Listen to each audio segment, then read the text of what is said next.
Bienvenidos al Sistema de Educación a Distancia de la Universidad Católica de Salta.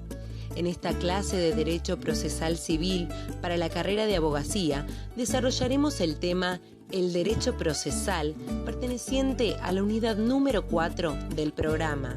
El derecho al acceso a la justicia y a un proceso ajustado a la Constitución se ejerce a través de un debido proceso. Por este motivo, se facilita una idea clara acerca de qué es el derecho procesal.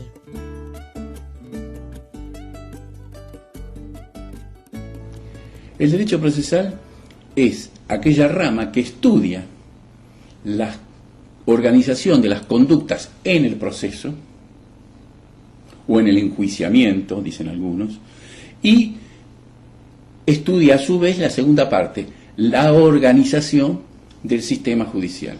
Entonces nosotros tenemos dos elementos: normas que regulan, como dice en la pantalla, regulan el poder judicial y el proceso. Esta sería una forma de entenderlo con bastante facilidad. ¿A qué se dedican las normas procesales? Bueno, a regular al Poder Judicial. ¿Qué significa regular el Poder Judicial? Significa indicar quiénes son los funcionarios, cuáles son sus obligaciones, cuáles son sus deberes, etcétera, etcétera, etcétera. Y regula el proceso, es decir, qué van a hacer las partes, el juez y los auxiliares de justicia dentro de un proceso judicial específico. Otra mirada es decir, bueno, la Constitución establece el derecho de defensa. ¿Qué es el derecho de defensa? El derecho de defensa no es el derecho a defenderse cuando a mí me acusa el fiscal o defenderme cuando me ponen una demanda. El derecho de defensa implica el acceso a un juicio justo, a un debido proceso, la posibilidad de acceder a un debido proceso, como acusador, como demandante o como demandado o acusado o sospechado. Es decir, la posibilidad de ejercer la defensa de mis derechos subjetivos que pueden haber sido violados, de mis derechos, o defenderme de una demanda o de una acusación procesal. Entonces, esto es el derecho de defensa. Algunas constituciones lo mencionan como tutela, el derecho de la tutela jurídica efectiva. Esta terminología así aparece, creo, en la Constitución española en un momento determinado. Y a este acceso, para que el derecho de defensa sea pleno, la posibilidad de acceder a la justicia, como reclamante o como reclamado, como actor o como demandado, etc., nos habla también de la posibilidad de la gratuidad, es decir, es uno de los elementos que nos garantizaría el acceso. Entonces tenemos, la otra forma de mirar entonces es que reglamenta el derecho de defensa. Reglamenta el derecho de defensa. Eso implica que la Constitución dice que todos los ciudadanos tienen gozan del derecho de defensa, o gozan de la posibilidad de acceder a tribunales y ser oído. Entonces, ¿qué hace el derecho procesal? Regula ese derecho de defensa. ¿Cómo lo regula? Bueno, de nuevo nos volvemos para atrás y decimos, armando el proceso, digamos, diciendo cuál debe ser las conductas de las partes en un proceso y cómo es la organización del Poder Judicial. Es muy fácil. Son dos elementos básicos que ustedes tienen que recordar en cuanto a la finalidad del derecho procesal. El Poder Judicial. El Poder Judicial regula ya las conductas y regula el proceso, la conducta de las partes y del juez y los auxiliares. Entonces, ¿qué se logra qué es un proceso? ¿O qué se logra por el proceso? El proceso no es una palabra que pertenece al derecho. Nosotros podemos decir proceso de la enfermedad, el proceso electoral, podemos utilizar la palabra proceso para 1000 cosas. Ustedes, por un poco de imaginación, pueden explorar y encontrar 20 palabras, 20 utilidades a la palabra proceso. Pero ¿qué quiere decir en sí? Proceso implica la idea de una situación dinámica que tiene un comienzo y tiene un final. Y tiene distintos pasos que van encadenados entre sí. Es decir, que cada paso necesita del paso anterior. Dicho de otra manera, si yo inicio un juicio, el próximo paso, para dar traslado de una demanda, es necesario que alguien inicie un juicio. Inicio el juicio, se dará traslado de la demanda. Pero si inicio el juicio, no se puede ir directamente a la sentencia. Entonces, estos pasos están encadenados entre sí. En todos los procesos, cuando decimos procesos, decimos que hay una situación dinámica que se inicia y que concluye.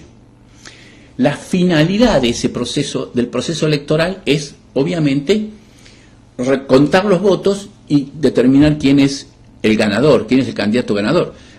Cuando decimos la enfermedad tiene un proceso, implica que comienza, tiene ciertos síntomas, después otros ciertos síntomas y después se cura o no se cura. Es decir, los médicos siempre dicen el proceso de la enfermedad. Bueno, ¿cuál es el proceso?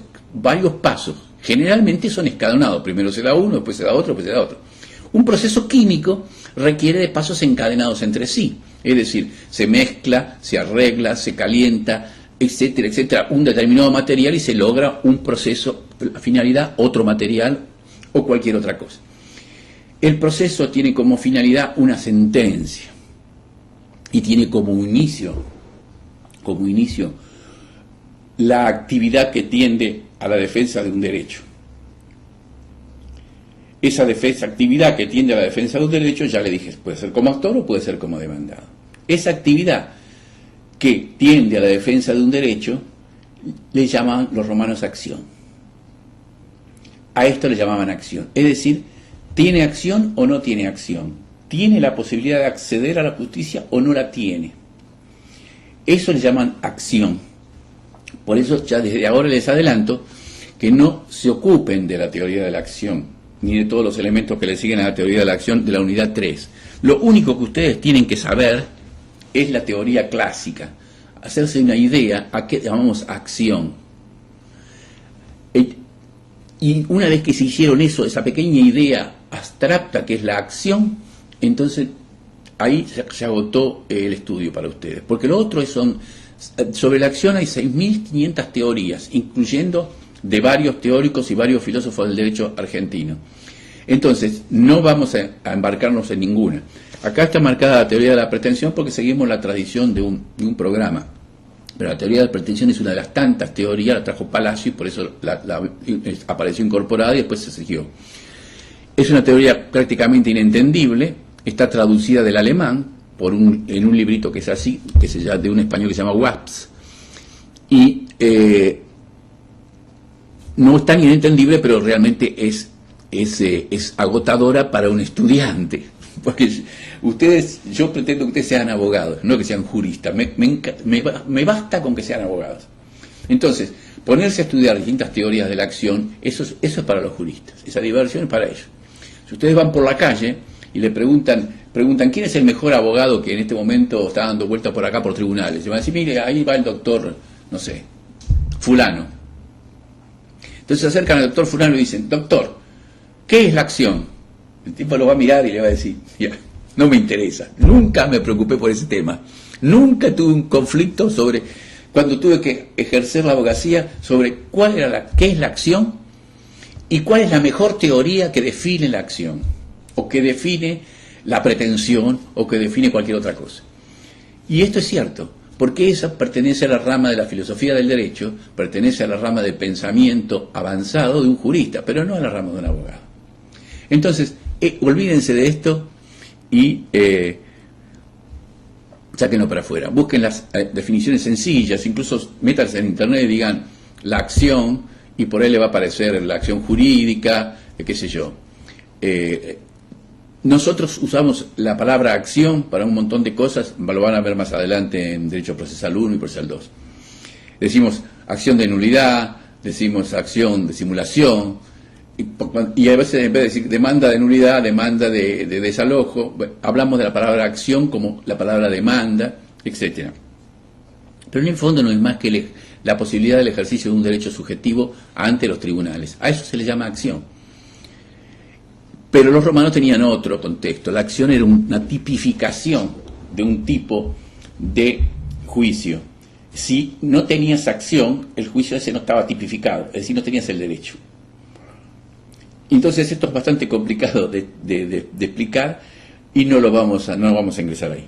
Entonces, el proceso tiende a una sentencia. ¿Y qué es la sentencia? La sentencia es la formación, como está en el esquema, es la formación de una ley individual. ¿Qué quiere decir? Es una ley, yo lo que hago es ver la sentencia que hace es ver la ley general y dictar, en virtud de la ley general, una ley individual para ese caso, diciendo, de acuerdo a esta ley, estas dos personas tienen que hacer este pago, tienen que hacer esta acción, rechazo la acción, rechazo la demanda, etc. Y termino con la situación. Ahora, el proceso también se puede hablar como un método para construir una ley individual, es decir, para construir una acción, para construir una sentencia. Pero esto es más. Ustedes en este esquema tienen también otra idea que dice proceso igual a juicio, enjuiciamiento, litigio, controversia y contienda. Son todas las formas en que nosotros tomamos de alguna manera el juicio. Por ejemplo, nuestro código se llama Código Procesal Civil. El código español se llama Código de Enjuiciamiento Civil. Entonces, todas estas palabras suelen ser sinónimos, incluso en los mismos códigos procesales puede aparecer la palabra controversia, puede aparecer la palabra juicio, puede aparecer la palabra, etcétera. Contienda no aparece, litigio no aparece, pero en otros códigos de provincia sí aparecen, y en algunos casos aparecen terminologías arcaicas que en los códigos, por ejemplo, el Código Nacional no se usan, etcétera. Entonces, vista esta idea de lo que es el proceso, en cuanto a situación dinámica, la vamos ahora a mirar en un esquema estático. Este esquema estático sería así. Un debido proceso moderno que respeta el derecho de defensa se puede mirar de la siguiente manera. Dos partes en igualdad de condiciones para actuar, para probar, para apelar, para utilizar todos los elementos que determina la ley, y un juez neutral. Con esto nosotros tenemos la visión estática del proceso en sí, del proceso que pretende generar el Código de Procedimiento.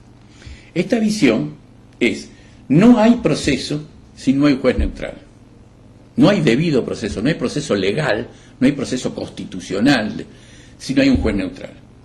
Y no hay un proceso de características fundadas en la Constitución si no hay dos partes con igualdad de condiciones. Porque si una tiene mejores condiciones que la otra, no tenemos un proceso legal. No tenemos el debido proceso, lo que se llama debido proceso, que es el debido proceso basado en las normas constitucionales. Es decir, tendríamos un proceso que viola el derecho de defensa. Si hay una parte que tiene más derecho que otra, tenemos la violación del derecho de defensa. Si no tenemos un juez neutral, tenemos un juez que favorece a una de las partes, no tenemos violado el derecho de defensa. ¿Por qué? Porque el derecho de defensa se fundamenta justamente en eso, en la posibilidad de tener un juez neutral y ser oído en igualdad de condiciones. Esto que ustedes que yo les estoy esquematizando, después se va engordando. Es decir, si yo que describo el proceso en general, ustedes van a ver, es igual que un partido de fútbol, que un reglamento de fútbol. ¿Qué hace un reglamento de fútbol? Pone un juez neutral y dicta normas para ambos equipos iguales. Las deben cumplir los dos. A tal punto se busca la neutralidad y la igualdad de condiciones que en el segundo tiempo los equipos cambian de campo, cambian de zona, para que el clima incluso no juegue a favor de un equipo. Entonces, esta idea ustedes la pueden asimilar a cualquier tipo de proceso, a cualquier tipo de juego. Todos los juegos que jugamos, pretenden tener un reglamento que iguale a las partes en sus posibilidades. Si no iguala a las partes en sus posibilidades, entonces es una trampa, es un fraude, no es un juego. Entonces, los deportes todos los deportes tienen un juez neutral y tienen un reglamento, sobre todo los deportes bilaterales, donde hay enfrentamientos, es decir, el tenis, el golf, el fútbol, y se pueden cansar de decir el básquet, etcétera, etcétera, etcétera. ¿Y qué pretende, qué se pretende, o qué pretende este profesor de ustedes? Pretende que ustedes miren el proceso como un reglamento de juego. Si ustedes juegan sin saber el reglamento, lo más probable es que pierdan el juicio o pierdan el partido. Ustedes no se imaginan a ningún jugador de fútbol entrar a la cancha sin saber para dónde tiene que patear o sin saber dónde tiene que meter la pelota y sin saber que no se le puede pegar una patada en la cabeza al contrario. Es decir, él tiene que conocer las reglas de juego, de lo contrario tiene todas las posibilidades de perder. Y de la misma manera les pasa a ustedes. Ustedes pueden ignorar el derecho administrativo, porque son abogados que muy pocas veces se van a dedicar, por ejemplo, al derecho administrativo, muy pocas veces. Si se dedican al derecho administrativo van a trabajar para una municipalidad, ¿no es cierto?, van a hacer dictámenes para intendente, porque hay una oficina de dictámenes en todas las oficinas públicas del mundo, y van a tener todo el tiempo del mundo para estudiar si ese dictamen es correcto o no es correcto, si está ajustado a derecho o no. Pero en el proceso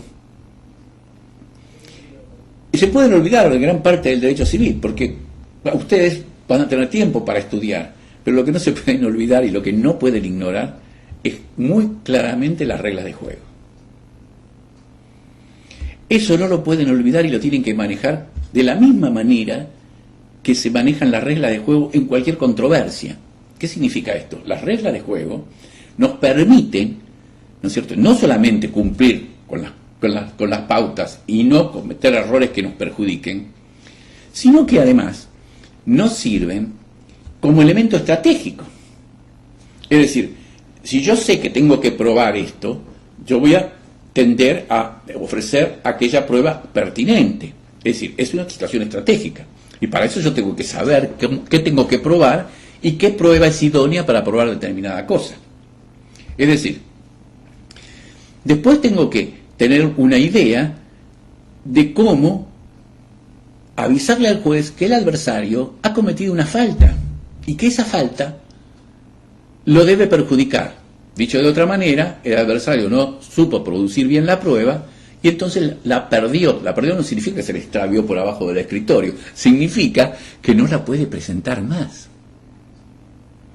Entonces, en esta controversia, no solamente yo tengo que conocer el reglamento para jugar bien yo, sino para advertirle al juez los errores que está cometiendo el otro y que, por lo tanto, va a ser de alguna manera sancionado por la misma ley procesal. El que no cumple con este requisito no logra el objetivo querido. Es decir, puede perder la prueba, puede perder el juicio, porque se olvidó que existe, por ejemplo, la caducidad, cosa que después vamos a estudiar, etcétera, etcétera, etcétera.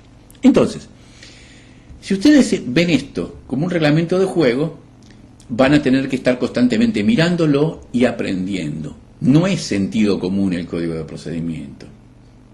El código de procedimiento es un ordenamiento que viene, como todos los elementos científicos, viene de apilar conocimientos, prueba y error, con la naturaleza humana, hasta que se logra de alguna manera un código que realmente le dé igualdad a las partes. Y todavía siempre sigue siendo factible de corrección, siempre sigue siendo factible de buscar una mayor aproximación al elemento igualdad, el elemento agilización del proceso, etc.